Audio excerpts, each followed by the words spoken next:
Hi friends, welcome to moto drive. ఈరోజు topic ఏంటంటే మన GT650 డిస్కంటిన్యూ చేయబోతున్నారు కదా. సో దానికోసం కొంచెం డిస్కస్ చేసుకుందాం. లైక్ ఏంటంటే చాలామందికి ఒక డౌట్ ఉంటుంది అనమాట, ఏ బండిని తీసుకోవచ్చా తీసుకోకూడదా, లేకపోతే తీసుకుంటే సర్వీసింగ్ కంటిన్యూ చేస్తారా, లేకపోతే ఇంకేమైనా డిసడ్వాంటేజెస్ ఏమైనా ఉంటాయా అని చెప్పి చాలామందికి డౌట్ ఉంటుంది.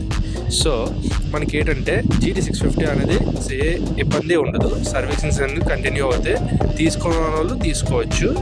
ప్లస్ వాళ్ళకి ఏంటంటే కొంచెం ప్రైస్ అనేది కొంచెం డ్రాప్ అయ్యే ఛాన్సెస్ కూడా ఉంటాయి, ఎందుకంటే GST అవి కూడా తగ్గాయి. ప్లస్ మనకి ఇంకా తగ్గచ్చు, ఎందుకంటే 250 ఆర్ 350cc అబోవ్ వెహికల్స్కి ఇంక్రీజ్ చేశారు కదా GST అనేది. సో ఇక్కడ మనకి అడ్వాంటేజ్ ఏంటంటే GT650 అనేది మనకి స్టాప్ చేస్తారు కాబట్టి, ప్రొడక్షన్ అనేది స్టాప్ చేస్తారు కాబట్టి మనకి ప్రైస్ అనేది తక్కువగా కొంచెం నెగోషియబుల్గా మనం షోరూమ్స్కి వెళ్ళి మాట్లాడచ్చు. అలాగే సర్వీస్ విషయానికి వస్తే సర్వీస్ కూడా మనకి అవైలబిలిటీ ఉంటుంది అన్నమాట.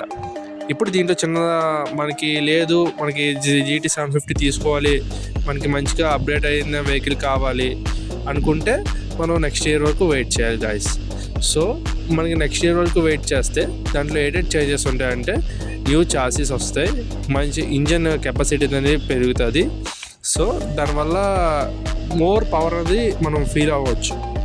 సో ఇది గాయస్ GT750 కోసం.